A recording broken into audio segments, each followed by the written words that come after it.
Hello दोस्तों, मेरा नाम है प्राजता और आपका बहुत बहुत स्वागत है विद्यार्थी.in और अप्पू की पाठशाला में। तो भाई बस सबसे पहले बताओ आप सब कैसे हो? बढ़िया हो?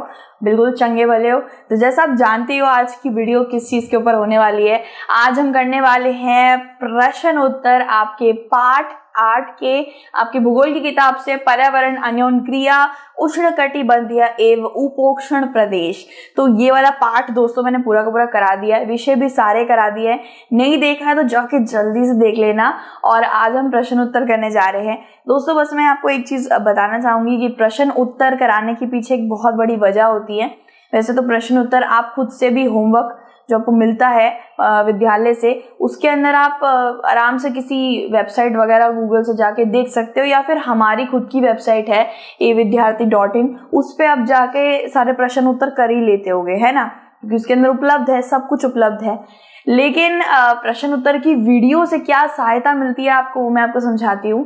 प्रश्न उत्तर जब आप पूरा के पूरा मेरी सारे विषय वगैरह देख लेते हो, पूरा का पूरा पाठ अच्छे से अभ्यस्त कर लेते हो, अच्छे से पढ़ लेते हो, और उसके बाद जब आप प्रश्न उत्तर भी कर लेते हो तो सोने पे सुहागा हो जाता है। सिर्फ लिखना ही नहीं होता, प्रश्न उत्तर को मेरे साथ समझना भी होता है।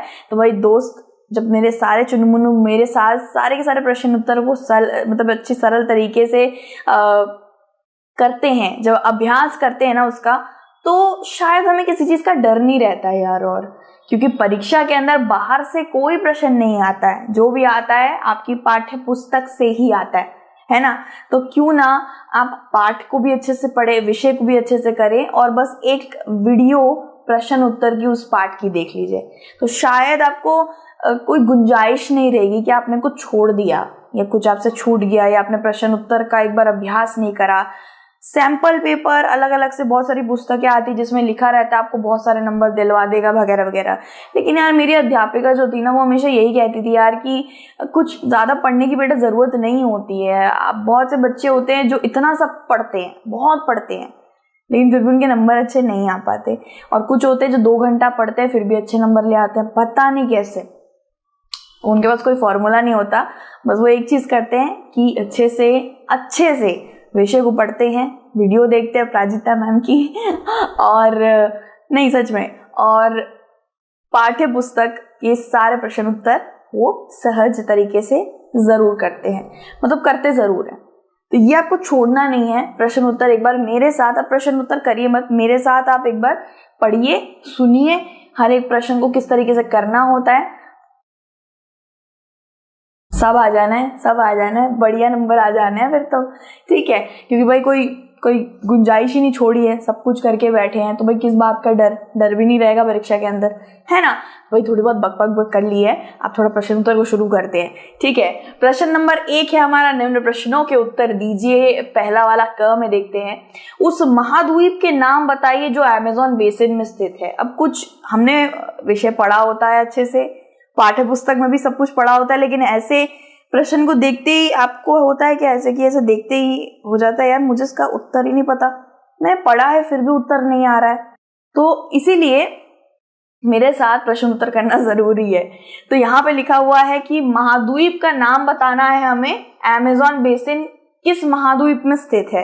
तो जब आप मेरा पहला विषय देखोगे ना अमेज़न के ऊपर, जो जितने भी विषय सारे करा दे उसमें देखोगे, मैंने उसमें बताया है कि साउथ अमेरिका में अमेज़न वर्षा जंगल पड़ता है, ठीक है।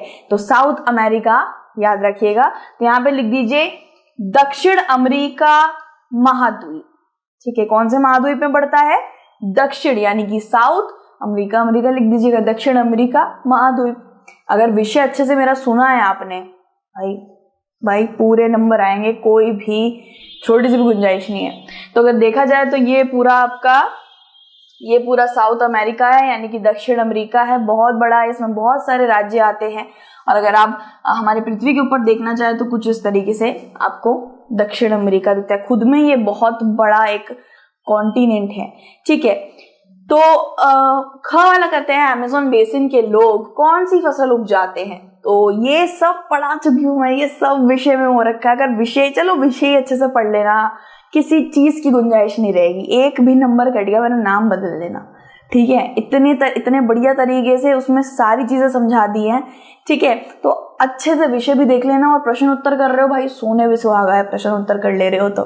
ठीक है, अमेज़न मतलब एक होता है ना जब आप कुछ बनाते हो, बढ़िया सी मैगी वगैरह बनाई, ठीक है, मैगी बनाई, पहली बार आप मैगी बना रहे हो, जब आप खुद खाते हो, अच्छी तो लग रही है, अच्छी लग रही है, मुझे अच्छी लग रही है, क्या पता बाकियों को ना लगे, मम्मी को चखा देता हूँ, जाके मम्मी को चखाओगे, वो गुंजाइश कट गई, मतलब मम्मी को पसंद आ गया तो हर एक बाहर के इंसान को पसंद आ जाएगा, है ना। तो ये भी बिल्कुल ऐसे ही है कि आप पाठ्य पुस्तक का सारा विषय वगैरह कर ले रहे हो, ठीक है, खुद से मैंने सब कर लिया है। अगर यार प्रश्न उत्तर भी कर लूँ तो कोई गुंजाइश ही नहीं रहेगी, एक भी अंक नहीं कटने के, है ना, एक भी अंक नहीं कटेगा, कोई डर नहीं रहेगा कि यार वो तो करा नहीं मैंने। बस समझ रहे हो बात। तो अमेज़न बेसिन के लोग कौन सी फसल उगाते हैं भाई? अमेज़न बेसिन के लोग बहुत सारी फसलें उगाते हैं। दो तरीके की फसलें उगाते हैं दोस्तों। एक फसल जो वो खुद के खान पान के लिए रखते हैं, यानी कि कुछ ऐसी फसलें जो वो लोग उगाते हैं तो उगा के अपने लिए ही रखते हैं, अपने खाने के लिए रखते हैं। दूसरी फसल होती है कैश क्रॉप। ठीक है, दूसरी फसल को बोला जाता है कैश क्रॉप, यानी ऐसी फसल जिसको वो अपने खान पान के लिए इस्तेमाल नहीं करते, बल्कि उगाते हैं तो बेचने के लिए उगाते हैं, बाहर जाके बेचने के लिए उगाते हैं। ठीक है, तो वो कौन सी फसल है वो भी देखते हैं, और क्या खाने के लिए रखते हैं वो भी देखते हैं। अमेज़न बेसिन के लोग टेपियोका एक तरीके की नीचे से उगने वाली एकदम आलू की तरह होती है। ठीक है, अनानास तो सब जानते ही हैं, पाइनएप्पल, कॉफी, मक्का, कोको, शकरकंद, कसावा और गन्ना को प्रमुख रूप से उपजाते हैं। तो अब मैं आपको बताती हूँ कुछ ऐसी फसलें जो वो अपने खाने के लिए नहीं रखते, बेचने के लिए रखते हैं। तो बेचने के लिए सबसे पहले नाम आता है कॉफी का, कोको का, क्योंकि कॉफी बहुत ज्यादा महंगी बिकती है दोस्तों। मतलब आप वो जो पीते हो 1 रुपए वाली जो इंस्टेंट कॉफी पीते हो छोटे छोटे पाउच वगैरह में, आप सोच रहे हो यार मैम 1 रुपए में कॉफी आ जाती है, कॉफी महंगी कैसे हुई? तो देखा जाए वो इंस्टेंट कॉफी है, वो मतलब बढ़िया वाली कॉफी होती है, लेकिन एक ऐसी कॉफी भी होती है मतलब आप दूध वाली कॉफी पीते हो, चीनी वगैरह ढकेल के, बहुत सारे लोग ऐसे ही बनाते हैं कॉफी, लेकिन यार वो जो कॉफी होती है ना उसका मजा अलग होता है। वो बिल्कुल ऐसा लगता है खेतों से होकर आ रही है, अच्छे से एक सही तापमान में भुनी होती है। आपने कॉफी वगैरह के ऐड तो देखी होगी, इसमें बता रहे होते Bru instant coffee, finest coffee, तो इस तरीके के आता नहीं है, फाइनेस्ट लेकर आए वो कहीं कहीं से, इधर उधर से खेती हर के बारे में बता रहे होते हैं कि वो वहां से लेकर आया है, ऐसे उगाता है, इस तरीके से भूनता है। तो कॉफी भी काफी अलग एक बिल्कुल ऊपरी लेवल की कॉफी मिलती है जो बिल्कुल अलग होती है, काफी महंगी बिकती है। तो वही कॉफी की बात हो रही है यहाँ पे। और कॉफी ये लोग अपने खान पान के लिए नहीं रखते हैं, बेच देते हैं, उसमें पैसा अच्छा मिलता है इन्हें, अमेज़न के जो लोग होते हैं। और कोको क्या होता है दोस्तों? कोको एक तरीके का फल होता है जिसमें से कॉफी निकलती है। इसके बीज होते हैं अंदर, इसके बीजों के अंदर से कॉफी निकलती है, फिर उसको अच्छे से भूना जाता है, फिर वो कड़कड़ काली हो जाती है, काले होने के बाद वो कॉफी बनती है। ठीक है, ये कॉफी हो गई, कोको हो गया, और गन्ना। ठीक है, गन्ना भी एक कैश क्रॉप है दोस्तों, गन्ने को भी ये लोग बेचते हैं, गन्ने को अपने लिए इस्तेमाल नहीं करते। तो क्या क्या चीज अपने खाने के लिए इस्तेमाल करते हैं? कसावा को इस्तेमाल करते हैं, कसावा भी एक तरीके का आलू होता है, शकरकंद, मक्का जो हम खाते नहीं, भुट्टा जो खाते हैं वो, अनानास और टैपियोका दोस्तों कुछ नहीं है, साबूदाना है। ठीक है, टैपियोका मैंने उसकी तस्वीर दिखाई थी, बिल्कुल आलू की तरह होता है और उसी से साबूदाना निकलता है। ठीक है, टैपियोका, इसको साबूदाने को टैपियोका पर्ल्स भी बोला जाता है क्योंकि ये उसी में से निकलता है। और दूसरा है अनानास, ये अपने खाने के लिए रखते हैं उसे। तीसरा है कसावा, कुछ अनानास हो गया, शकरकंद हो गया, ये शकरकंद है, और कसावा इसे कहते हैं दोस्तों, वैसे सब एक जैसे दिखते हैं ना, तो कसावा इसे कहते हैं। ये भी नीचे से उगता है, जैसे जमीन से मैंने ये उगाते हुए आपको दिखाया कुछ इस तरीके से। तो कसावा और मैनियोका दोनों ही कुछ इस तरीके के दिखते हैं, और इससे कसावा से बोला जाए तो कॉर्नस्टार्च निकलता है जिससे पकोड़े वगैरह क्रिस्पी बनते हैं, कुरकुरे बनते हैं, कि कुछ इस तरीके का। आलू बहुत ज्यादा खाते हैं, अमेज़न जंगल के लोग आलू बहुत ज्यादा खाते हैं। फिर बात आती है मक्का की, ये लोग मक्का भी खाते हैं। लेकिन कॉफी की बात आए, कोको की बात आए, इन सब चीजों की बात आए, ये सब ये अपने खान पान के लिए नहीं रखते हैं, ये सब बेचने के लिए रखते हैं। ठीक है, तो अब पता चल गया होगा कि अमेज़न के लोग क्या खाते हैं।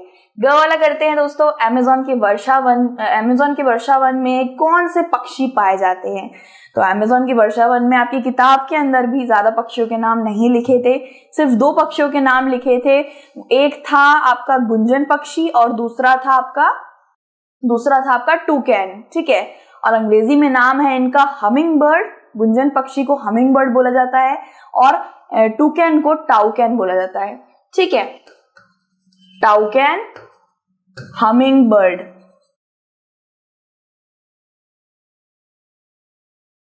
ठीक है, तो अमेज़न वर्षा वन के कुल 2 पक्षी आपको नाम याद रखने हैं, गुंजन पक्षी और टुकैन। ठीक है, कुछ इस तरीके से टुकैन दिखता है दोस्तों, और जो गुंजन पक्षी है वो कुछ इस तरीके से दिखने में होती है, काफी रंग बिरंगी होती है, छोटी सी होती है। अब घ वाला करते हैं, गंगा नदी के तट पर कौन से प्रमुख शहर है, यानी कि गंगा नदी जिन जिन शहरों के पास से गुजरती है वहां पे जो तट बने हुए वो कौन से शहर के तट है। या तो आप ऐसे ले सकते हो कि कौन सी जगह से गंगा बह के निकलती है, उसके पास के शहर कौन से हैं।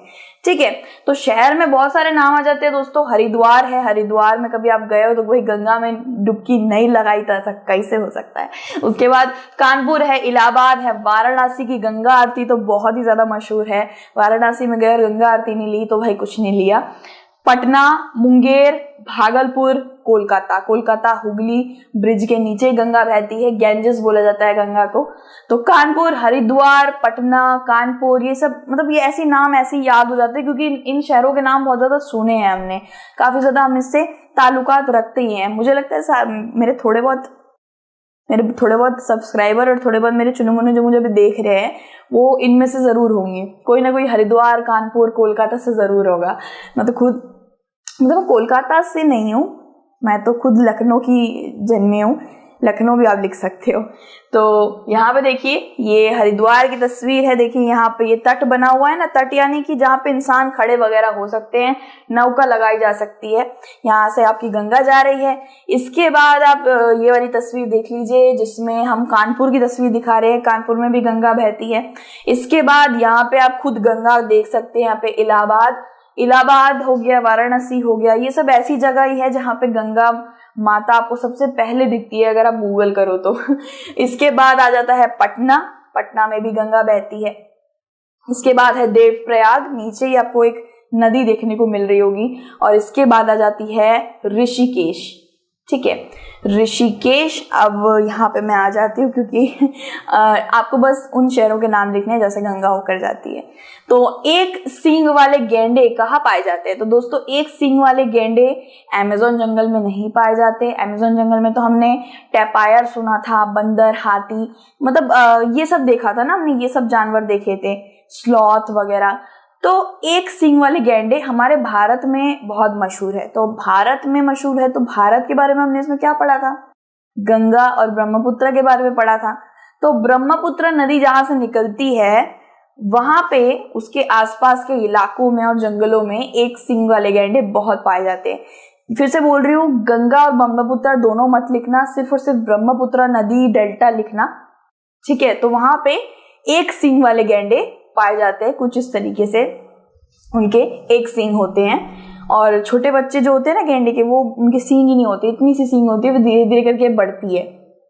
तो एक सींग वाले गैंडे सिर्फ हमारे ब्रह्मपुत्र डेल्टा में पाए जाते हैं।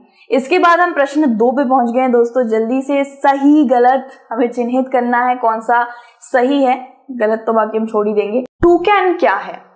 ठीक है, टूकैन यानी कि जिस पक्षी का भी मैंने आपको नाम बताया था जो अमेज़न जंगल में पाया जाता है, टाउकैन भी बोला जाता है इसको अंग्रेजी में, हिंदी में टूकैन वर्णन होता है। तो भाई ये एक पक्षी है, मैंने बोलते बोलते ही बोल दिया, ये एक पक्षी है, कोई पशु नहीं है, कोई फसल भी नहीं है।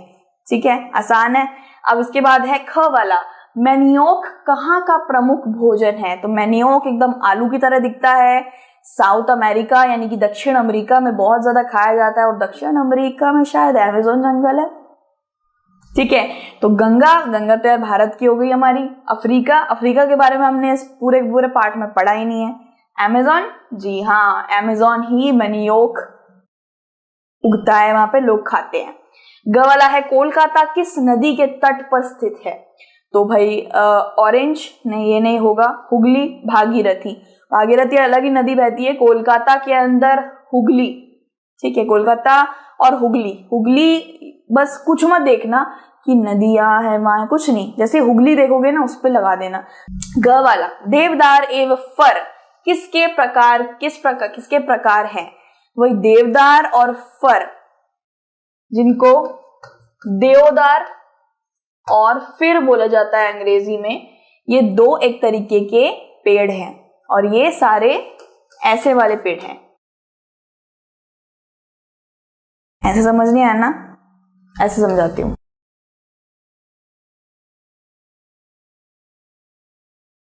क्रिसमस वाला पेड़ समझ गए? तो कुछ इसी तरीके के क्रिसमस वाले पेड़ होते हैं ये, देवदार और फिर, और पाइन भी लिखा हुआ होता तो भी वो क्रिसमस वाला पेड़ ही कहलाता। तो ये जो पेड़ होते हैं दोस्तों, ये कभी रेगिस्तान में या किसी बहुत ज्यादा बारिश वाले इलाके में आपको नहीं मिलेंगे, वहां पे एकदम घनस्थ पेड़, घने पेड़ मिलेंगे। ये जो लंबे पेड़ होते हैं क्रिसमस वाले, ये आपको सिर्फ और सिर्फ उन जगहों पे मिलेंगे जहाँ पे बहुत ज्यादा ठंडी है, जहाँ पे इलाका काफी ठंड है, बर्फ पड़ रही है जहाँ पे। ठीक है, और इन पेड़ों को शकुनधारी वृक्ष कहा जाता है दोस्तों, शकुनधारी। ठीक है, पर्णपाती भी नहीं होगा, श्रुप भी नहीं होगा, शकुनधारी होगा। तो यहाँ पे हम इसमें टिक लगा देते हैं। इसके बाद च वाला है, ये वाले जो पेड़ होते हैं ना, देवदार, फिर, पाइन, ये वाले जितने भी पेड़ होते हैं, इनको आप उत्तराखंड में देख सकते हैं, इनको कश्मीर, ठंडी जगहों पे होता है। ठीक है, हिमाचल में भी, हिमाचल प्रदेश के अंदर। च वाला देखते हैं, बंगाल टाइगर कहाँ मिलते हैं? तो बंगाल टाइगर बिल्कुल सफेद रंग के होते हैं, बड़े सुंदर होते हैं, बहुत ही ज्यादा कम मिलते हैं, हर जगह नहीं पाए जाते। तो बंगाल का नाम ले लिया है भाई। पर्वतों में, भाई टाइगर पर्वतों में देखा है कभी? डेल्टा क्षेत्रों में, अमेज़न में। तो भाई अमेज़न, ठीक है, अमेज़न जंगल जो साउथ अमेरिका में पड़ता है, दक्षिण अमेरिका में बहुत सारे जानवर है वहां पे, लेकिन इसका सौभाग्य भारत को मिला है। बंगाल टाइगर सबसे ज्यादा डेल्टा क्षेत्रों में पाए जाते हैं। सुंदरवन में सबसे ज्यादा, सुंदरवन में ले सकते हो आप, ब्रह्मपुत्र, गंगा के डेल्टा वगैरह में, इन मतलब आप यही डाल देना कि भारत में मिलते हैं। ठीक है, तो पर्वतों में इधर भारत नाम नहीं दे रखा, अमेज़न भारत में नहीं है, तो ये बीच वाला ही आ जाएगा। ठीक है, आप एक बार अगर ऑप्शन पढ़ोगे ना, एक बार आपको खुद ही उत्तर आ जाएगा। यहाँ पे आपके सारे मैंने उत्तर लिख दिया, आपको देखना है तो देख सकते हो। ठीक है, मैं तो कहती हूँ यार प्रश्न उत्तर की वीडियो देख लिया करो, मजा आता है करने में, है ना? मतलब साथ में कभी कभी होता है कि आप कोई प्रश्न का उत्तर दे रहे हो और वो थोड़ा गलत निकलता है, फिर मैं उसको ठीक कर देती हूँ, तो आपका एक क्या हुआ, एक डाउट हट गया कि अच्छा ये था, नहीं ये आएगा तो मैम ने बताया है ये करना है तो मैं ये लिख के आऊंगा। क्या पता आप पर्णपाती वृक्ष लिख देते उसको, मैंने बता दिया शकुनधारी है, अब जाके शकुनधारी लिख दोगे, है ना? तो प्रश्न 3 करते हैं दोस्तों, निम्नलिखित स्तंभों को मिलाकर सही जोड़े बनाए। मैं नहीं चाहती एक भी नंबर कटे मेरे बच्चों के। और हाँ जरूर देखो, नंबर के पीछे भागना मेरा कोई वो नहीं है, कभी भी नंबर के पीछे मैं खुद नहीं भागी हूँ, जितने आता था जितना वो करती थी। लेकिन अगर आप मेहनत ही नहीं कर रहे हो, अगर आप कोशिश ही नहीं कर रहे हो, तो यार फिर तो वो गलत बात है, फिर तो भगवान जी भी हमारी सहायता नहीं करने वाले। जो मेहनत कर रहा है, कोशिश कर रहा है, उसके नंबर ना आए ऐसा नहीं हो सकता। क्योंकि जो टॉपर वगैरह होते हैं ना उनकी कक्षा के अंदर, वो एक चीज में बहुत अव्वल होते हैं दोस्तों, उनको कोई टीचर मदद नहीं करता है। लोग सोचते हैं कि टॉपर को कोई टीचर मदद करता है, या घर में मम्मी पापा पढ़ा देते होंगे, अलग से ट्यूशन भी जाता होगा, अच्छा फोन होगा उसके पास, लेकिन ऐसा सच में नहीं होता, ऐसा कुछ नहीं होता। बस वो मेहनत करने से नहीं चूकता है। बस जैसे हम लोग सुबह उठना नहीं चाहते और उठ के ऐसे सो जाते हैं, तो वैसे ही वो जल्दी उठ के 1 घंटा पढ़ के निकलता है विद्यालय के लिए, या फिर वो घर आके हम लोग खेलने भाग जाते हैं या ऐसा कुछ तो करते ही हैं। तो वो ये सब चीजें नहीं करता है, वो करता है ये चीजें भी करता है, लेकिन उसको एक वक्त देता है कि आधा घंटा खेलूंगा, आधा घंटा पढ़ और 2 घंटा पढ़ लूंगा, क्योंकि यार कितने ही साल है यार, और कुछ साल है, इसी में मेहनत करनी है। फिर आगे जाके जॉब वगैरह आपको जो बनना है आप बनोगे, तो इसके अंदर थोड़ी सी मेहनत करनी है, वो कर लेते हैं, कोई बात नहीं, ठीक है। क्योंकि मेरे साथ खुद हुआ था, मैं पढ़ाई में बहुत खराब थी, और जब मैंने मेहनत करना शुरू करा, जब मैं सब कुछ समझने लग गई कि यार ऐसे पढ़ते हैं, इस तरीके से करना है, ये करना है, वो करना है, तो मैं भी विद्यार्थी से ही पढ़ती थी, बहुत पुराना है विद्यार्थी, मैं खुद ही विद्यार्थी की वीडियो देखती थी और अब खुद हूँ। तो मेरे भाई बहुत बड़ा सौभाग्य है मेरे लिए यार ये, कि मैं विद्यार्थी के साथ जुड़ी हुई हूँ, बहुत बड़ा सौभाग्य है। और उसके बाद मुझे बच्चे कहते थे क्या पढ़ती है, क्या खाती है, बादाम खाती है क्या, हमें भी बता दे, मम्मी पढ़ाती है। मैंने बोला वो कोई नहीं पढ़ाता, आज तक ट्यूशन नहीं ली मैंने, आज तक मैं बढ़िया खेलती हूँ, मस्ती करती हूँ, लेकिन हाँ जहाँ मेहनत करनी होती है सुबह 4 बजे से सुबह 4 बजे तक भी पढ़ी हूँ मैं अपना बता रही हूँ भाई, बुद्धू रह चुकी, लेकिन हाँ 4-5 बजे तक भी पढ़ी हूँ। ऐसा हुआ था कि मेरी बहन की सगाई थी मेरी बहन की, और अगले दिन पेपर था और मैं सोई ही नहीं, 2 बजे से 5 बजे तक पढ़ी हूँ मैं पूछो यार क्या दिन था वो, 2 बजे से 5 बजे तक पढ़ी हूँ पूरा का पूरा, और उस पेपर में 25 में से 24 लेकर आई थी, 1 मार्क्स कट गया था बस। ये होना चाहिए कि अब आगे जाके मम्मी पापा को बता पाओ, मम्मी मैंने इतनी मेहनत करी थी, 5 बजे तक पढ़ी थी, ये होना चाहिए यार। तो ये जिंदगी है भाई, जितना पढ़ सकते हो मेहनत से कभी मत चूकना। अप्पू मैडम की भाई वाणी है, बस मेहनत से मत चूकना, फिर तो भगवान भी मदद नहीं करेगा, जो मेहनत नहीं करता भगवान उसकी मदद नहीं करता, ये बात सच है। तो प्रश्न नंबर 3 करते हैं, ये सही जोड़े हमें करना है, सबसे साधारण होता है ये।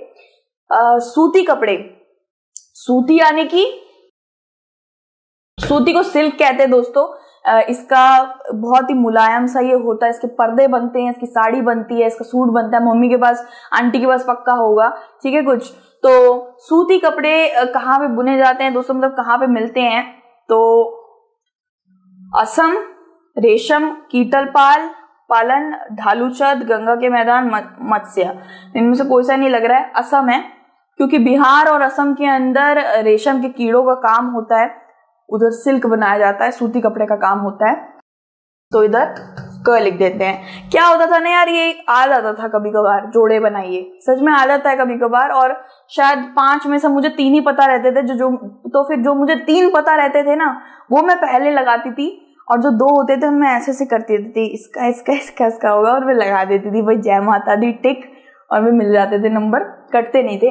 मलोक्का, मलोक्का क्या होता है दोस्तों, मलोक्का अपार्टमेंट को बोला जाता है, बड़े बड़े अपार्टमेंट, ढलान वाली छतें होती हैं, कुछ इस तरीके की ढलान वाली छतों को, और इसके बड़े बड़े जो अपार्टमेंट होते हैं वो आपको मिल जाएंगे अमेज़न जंगल के अंदर। 2 तरीके के मकान होते हैं दोस्तों अमेज़न जंगल के अंदर, एक तो होता है मधुमक्खी के छत्ते जैसे घर, जो काफी आम आदमी जिसमें रहते हैं, और ये जो ढलान वाली छतों वाले घर होते हैं इनको मलोक्का बोला जाता है। इन घरों में थोड़े से ज्यादा हैसियत वाले लोग रहते हैं अमेज़न जंगल के अंदर। तो मलोक्का का देखिए क्या होगा, ढालू छत।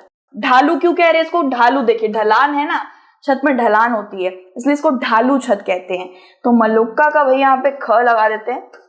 अरे वाह यार, हम सब कर ले रहे हैं। फिर ग वाला है पिरान्या। पिरान्या या पिराना भी बोलते हैं इसको, इसका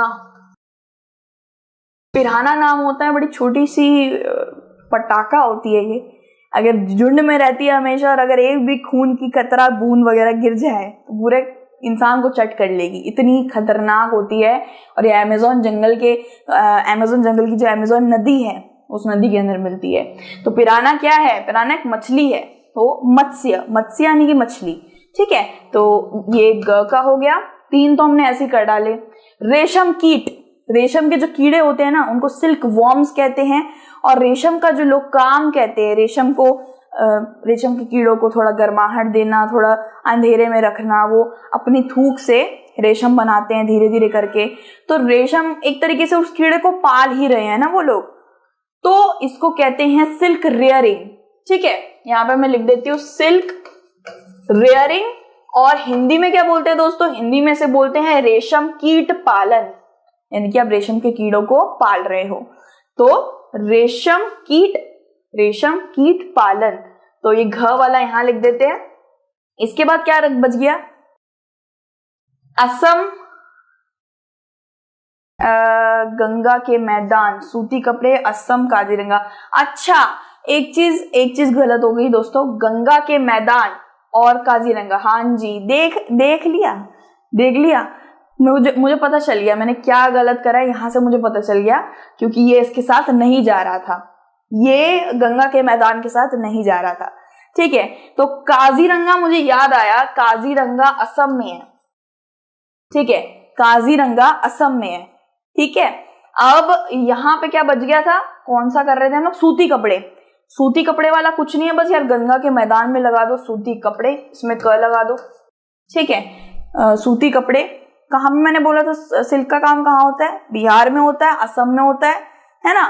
वैसे असम मैंने सही लगाया था एक तरीके से, बिहार मतलब सूती का काम असम में भी होता है देखा जाए तो, लेकिन असम में काजीरंगा भी है, दो असम का काम आ गया भाई।